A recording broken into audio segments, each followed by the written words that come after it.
یہودیوں کی صہیونی نظریے کے مطابق فلسطینی علاقوں پر اسرائیلی ریاست کے قیام میں تمام یہودیوں کے راستے میں عثمانی خلافت ایک بہت بڑی رکاوٹ تھی۔ اس لیے برطانیہ عثمانی خلافت کو شکست دینا چاہتا تھا، لیکن عثمانی خلافت کو شکست دینے کے لیے برطانیہ کو عثمانی خلافت میں موجود اندرونی غداروں کی ضرورت تھی، کیونکہ برطانیہ کو یہ معلوم تھا کہ وہ عثمانی خلافت کو اپنی زوری بازو اور اسلحے کی طاقت پر نہیں ہرا سکتے، اور اس کی اہم وجہ عثمانی خلافت کی تمام مسلمان ریاستوں کے آپس میں مضبوط اتحاد کی موجودگی تھی، جبکہ مسلمانوں کے باہمی اتحاد کی وجہ سے عثمانی خلافت اتنی مضبوط ہو چکی تھی جس کی حکومت دنیا کی 3 بر اعظموں پر پھیلی ہوئی تھی، جن کو شکست دے کر انہیں اپنی طاقت پر ہرانا برطانیہ کی بس میں نہیں تھا۔ لیکن برطانیہ تو ہر صورت عثمانی خلافت کو شکست دینا چاہتا تھا، کیونکہ عثمانی خلافت کو شکست دیے بغیر یہودیوں کے لیے فلسطینی علاقوں پر قبضہ جمانا اور ان علاقوں پر اپنی صہیونی نظریے کے مطابق اسرائیلی ریاست قائم کرنا ممکن ہی نہیں تھا۔ بہرحال اس مقصد کے حصول کے لیے برطانیہ نے اپنی سفیر لارنس آف عربیہ کے ذریعے عثمانی خلافت میں موجود اندرونی غداروں کی تلاش شروع کر دی، اور کچھ عرصہ گزرنے کے بعد برطانیہ اپنی اس مقصد میں کامیاب بھی ہوئی، کیونکہ برطانوی سفیر لارنس آف عربیہ کو عثمانی خلافت میں موجود ایک بڑا اندرونی غدار مل چکا تھا جس کا اپنا نام حسین ابن علی تھا، لیکن ان کو شریف مکہ کی لقب سے عرب مسلمانوں نے اس لیے نوازا تھا کہ عثمانی خلافت کی 33ویں سلطان عبدالحمید نے اسی حسین ابن علی اور اس کی خاندان کو مکہ مکرمہ کی حفاظت اور خدمت کرنے کی ذمہ داریاں دیے تھے، اور اسی وجہ سے عرب مسلمان ان کو شریف مکہ کی لقب سے یاد کرتے تھے۔ سال 1913 سے لے کر سال 1916 تک حسین ابن علی اور برطانوی سفیر لارنس آف عربیہ کے درمیان مبینہ طور پر 10 خطوط کا تبادلہ ہو چکا تھا، جس میں لارنس آف عربیہ نے حسین ابن علی کو اس لالچ اور حرص پر گمراہ کر کے بغاوت پر آمادہ کیا تھا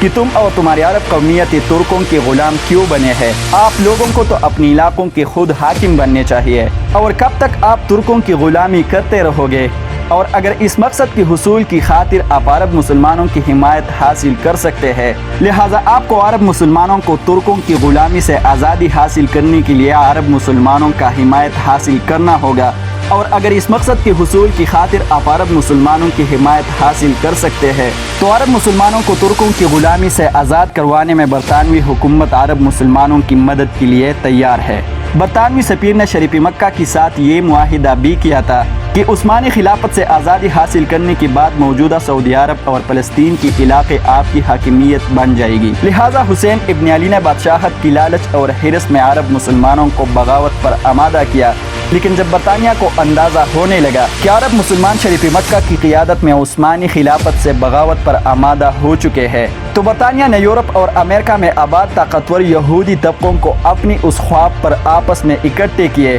کہ اگر آپ تمام یہودی اس جنگ میں ہمارا حمایت کر سکتے ہیں تو کامیابی کے بعد ہم تمام یہودی فلسطینی علاقوں پر اپنی نظریے کے مطابق صہیونی اسرائیلی ریاست کا قیام کریں گے، جو ہمارے تمام یہودی طبقوں کا ایک پرانا متفقہ خواب اور نظریہ ہے۔ بہرحال تمام یہودی طبقوں نے ایک آواز میں برطانیہ کی حمایت کی، اور عثمانی خلافت کے خلاف جنگ لڑنے کی غرض سے تمام یہودی آپس میں متحد ہو گئے۔ لیکن یہاں یہودیوں کی کمزوری اور دغابازی دیکھیے کہ ایک طرف مسلمانوں کو ہی مسلمانوں کے خلاف لڑوا کر اپنے مفاد اور مقاصد حاصل کرنا، اور دوسری طرف شریف مکہ کے ساتھ جن علاقوں کے اوپر معاہدے کیے گئے تھے ٹھیک انہی علاقوں پر اپنی اسرائیلی ریاست کے قیام کے لیے آپس میں متحد ہونا۔ لیکن یہاں پر ہم مسلمانوں کی دنیاوی لالچ، حرص اور بے وقوفی بھی دیکھ لیجئے کہ ہم دنیاوی لالچ اور حرص میں آ کر وہ تمام کام کر جاتے ہیں جس میں ہمیشہ نقصان ہمارا اور فائدہ ہماری دشمنوں کو مل جاتا ہے۔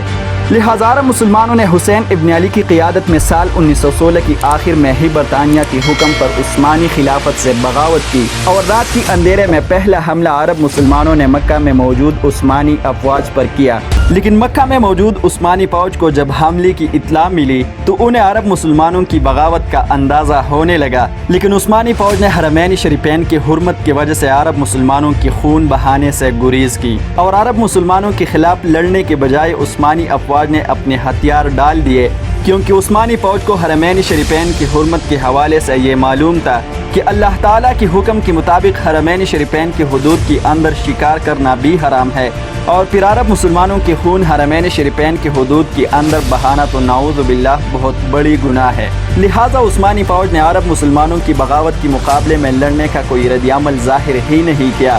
بلکہ انہوں نے سرنڈر کر کے خود کو حسین ابن علی کے لشکر کے حوالے کر دیا۔ لیکن حرمین شریفین کی حرمت اور احترام کی وجہ سے دیے گئے عثمانی فوج کی اس قربانی کے مقابلے میں حسین ابن علی اور اس کی لشکر نے نہایت سرکشی کا راستہ اختیار کیا، اور جن عثمانی فوج نے خود کو حسین ابن علی کی لشکر کے حوالے کر دیا تھا، حسین ابن علی نے ان کو وہاں پر ہی ذبح کر دیے۔ یہاں تک کہ جو عثمانی فوج عرب مسلمانوں کی بغاوت سے بے خبر ہو کر اس رات نیند کی حالت میں موجود تھے، حسین ابن علی اور اس کی لشکر نے انہیں نیند کی حالت میں ہی قتل کر دیے۔ مختصراً یہ کہ عثمانی خلافت کے خلاف عرب مسلمانوں کی اس بغاوت نے بہت خوفناک شکل اختیار کر کے پہلی جنگ عظیم میں تبدیل ہونے لگا، جس میں تمام یہودی اور عرب مسلمان ترکوں کے خلاف لڑ رہے تھے، اور اس پہلی جنگ عظیم میں یہودیوں نے عرب مسلمانوں کے ہاتھوں عثمانی خلافت کو شکست دی، اور سال 1923 میں عثمانی خلافت کا وہ محور اسلامی خطہ یعنی اناطولیہ جدید سیکولر ترکی کی شکل میں دنیا کی نقشے پر نمودار ہوا۔ یہودیوں نے عرب مسلمانوں کو دنیاوی لالچ اور حرص کی بنیاد پر گمراہ کر کے اپنی ہی ترک مسلمان بھائیوں سے لڑوائے تھے، اور جو کام یہودیوں کے لیے خود اپنی زوری بازو پر کرنا ناممکن تھا، وہ کام عرب مسلمانوں نے ذاتی خواہش پرست اور لالچی حسین ابن علی کی قیادت میں سر انجام دیا، جس میں خسارہ اور نقصان ہم مسلمانوں کو اور فائدہ انہی یہودیوں کو ملا، کیونکہ یہودیوں نے حسین ابن علی سے فلسطینی علاقوں پر دغابازی کر کے سال 1923 کی فوراً بعد ان علاقوں پر یہودی آبادکاری شروع کر دی، یعنی مسلمانوں نے خود ہی یہودیوں کی حکم پر اپنی ہی پیٹھ میں چرا قوم دیا، صرف ذاتی خواہشات اور ذاتی مفادات کی بدلے، اور اب وہی اسرائیلی ریاست فلسطینی مسلمانوں کے لیے ایک عذاب بن چکا ہے، اور ہو سکتا ہے کہ آئندہ آنے والے وقت میں یہی اسرائیلی ریاست باقی عرب ریاستوں کے لیے بھی تباہی کا ذریعہ بن سکے۔ اللہ تعالیٰ تمام مسلمانوں کو یہودیوں کی ناپاک سازشوں سے اپنی حفظ و امان میں رکھے۔ اب تک کے لیے اتنا ہی کافی، ملتے رہیں گے انشاءاللہ ایک نئی ویڈیو کے ساتھ، لیکن اگر یہ ویڈیو آپ کو پسند آ گئی ہے تو اسے لائک اور شیئر ضرور کیجیے، اور مزید اسی طرح قیمتی معلومات سے باخبر رہنے کے لیے ہمارے فیس بک پیج کو فالو اور یوٹیوب چینل کو سبسکرائب کیجیے، تاکہ مزید اسی طرح اپڈیٹس آپ لوگوں کو بروقت مل سکے۔ اپنا خاص خیال رکھیں، اپنی اس چینل کا بھی۔ اللہ حافظ۔